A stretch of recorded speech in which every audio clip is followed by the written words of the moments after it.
अस्सलाम वालेकुम। उम्मीद है आप सब लोग खैरियत से होंगे। इन्फो पैनल यूट्यूब चैनल की तरफ से तमाम ख़वातीन हज़रात को खुशामदीद।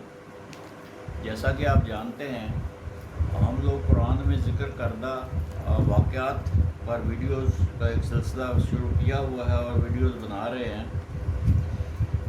इस सिलसिले में हम इससे पहले असहाब विरास, सैल इरम, याजूज माजूज, हारूत मारूत, असहाब काफ, असहाब अखदूद, असहाब फील, ये सारी वीडियोस हम बना चुके हैं।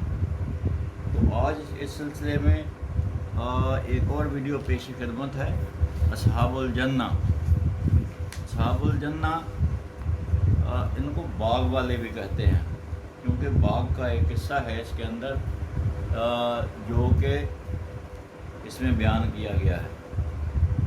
कुरान पाक में सूरह कलम में इसका ज़िक्र है, आयत नंबर 17-33, जिसका तर्जुमा कुछ इस तरीके से है। हमने मुशरिकीन मक्का को आजमाइश में डाला है जिस तरह हमने बाग वालों को आजमाया था।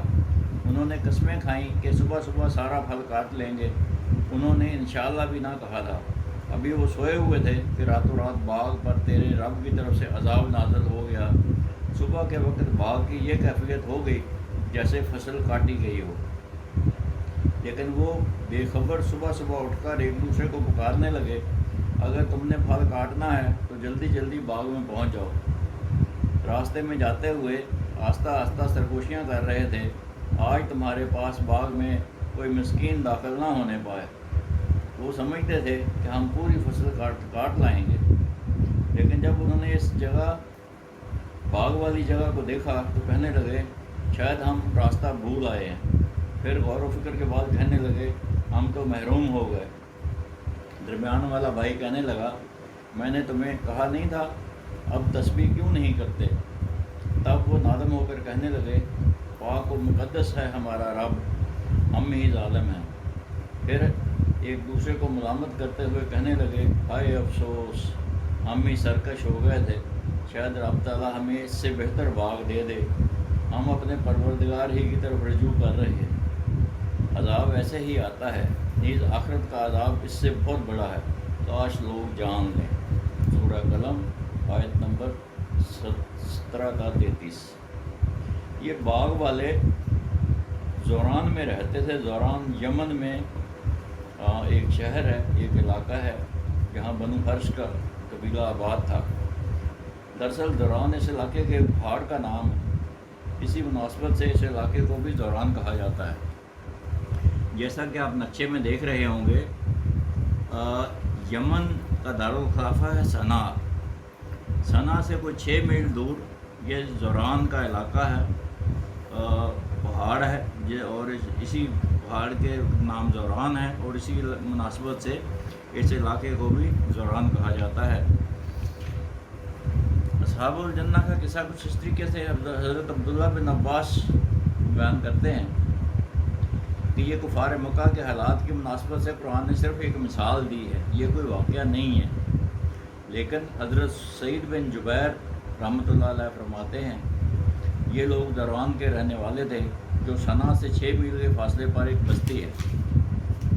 और मुफस्सिरीन लिखते हैं कि ये अहले हबशा में से थे और मज़हबन अहले किताब थे। ये बाग उन्हें इनके बाप के विरसे में मिला था, जिसका दस्तूर था कि बाग की पैदावार में से बाग का खर्च निकाल कर अपने और बाल बच्चों के लिए साल भर का खर्च रख कर बाकी नफ़ा अल्लाह के नाम सदका कर देता।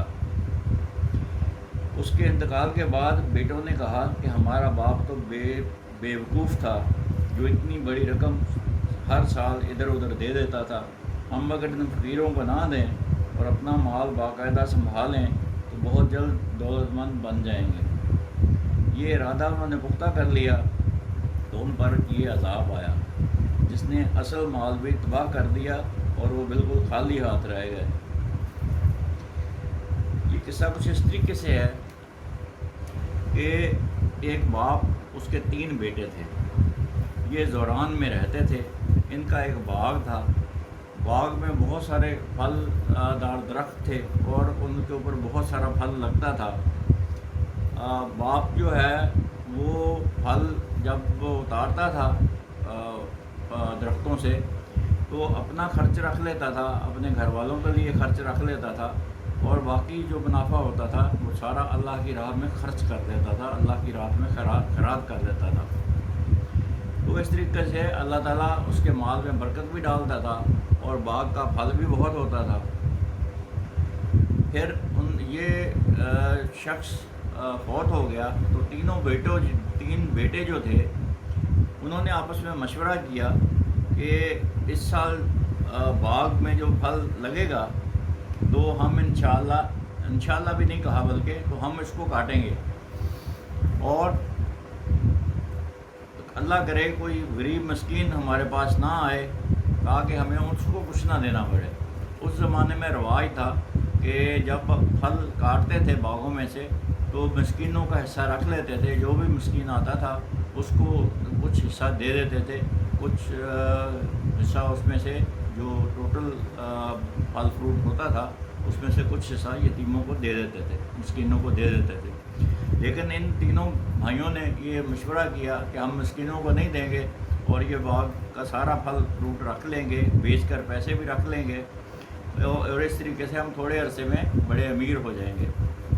لیکن اللہ کی قدرت دیکھیے کہ اللہ نے جب انہوں نے یہ ارادہ کر کے رات کو سوئے کہ صبح ہم باغ کا پھل جو ہے وہ توڑیں گے، تو رات کو ایسی آندھی آئی کہ باغ کے درخت اجڑ گئے، سارا پھل جو ہے وہ ٹوٹ کے بکھر گیا، درخت جڑوں سے اکھڑ گئے اور یہ سارا ویران ہو گیا۔ ایسا ہو گیا کہ جیسے کبھی یہاں پھلدار درخت تھے ہی نہیں۔ تو صبح جب اٹھ کر وہ جا رہے تھے تو راستے میں یہ بیان کر رہے تھے، ایک دوسرے سے مشورہ کر رہے تھے کہ آج ہم پھل توڑیں گے، اللہ کرے کوئی مسکین ہم اس طرف نہ آئے ہمارے پاس آگے اس کو نہ کچھ دینا پڑے۔ لیکن جب وہ باغ میں پہنچے تو وہاں تو صورتحال ہی بدلی ہوئی تھی، اور پھلدار درخت جو تھے وہ بالکل اجڑے ہوئے تھے۔ تو پھر ایک بھائی نے اس میں سے کہا کہ دیکھا میں نہ کہتا تھا کہ اللہ کی تسبیح کریں، اللہ کا نام لیں۔ تو باقی دونوں بھائیوں نے بھی کہا کہ ہاں آپ صحیح کہہ رہے ہو، اللہ تعالیٰ ایسے ہی عذاب لاتا ہے جو دوسروں کا خیال نہیں کرتے۔ تو یہ واقعہ قرآن میں بیان کرنے سے اس کا مقصد یہ ہے کہ انسان دوسروں کا خیال بھی کرے، غریب مسکینوں کا خیال بھی کرے، اللہ تعالیٰ نے جو رزق آپ کو دیا ہے اس میں سے اللہ کی راہ میں خرچ بھی کرے، دوسروں کا حصہ بھی ان کو تک پہنچائے۔ اس طریقے سے اس میں مزید برکت ہوگی، آپ کے رزق میں برکت ہوگی اور غریبوں کو بھی اس کا حصہ ملتا رہے گا۔ اسی طریقے سے اگر مجھے امید ہے آپ کو یہ ویڈیو پسند آئی ہوگی، اس کو لائک کیجئے، دوسروں کے ساتھ شیئر کیجئے، اور کمنٹس میں مجھے بتائیے آپ کو یہ ویڈیو کیسی لگی ہے۔ دوسرے، ابھی تک آپ نے اگر سبسکرائب نہیں کیا اس چینل کو تو سبسکرائب کر لیجئے تاکہ ہر نئی آنے والی ویڈیو کا نوٹیفیکیشن آپ کو ہر وقت مل سکے۔ اگلی ویڈیو تک اللہ حافظ۔ اللہ آپ سب کا حامی و ناصر ہو۔ آپ ہمارے لیے دعا کیجیے گا، ہم آپ کے لیے دعا کریں گے۔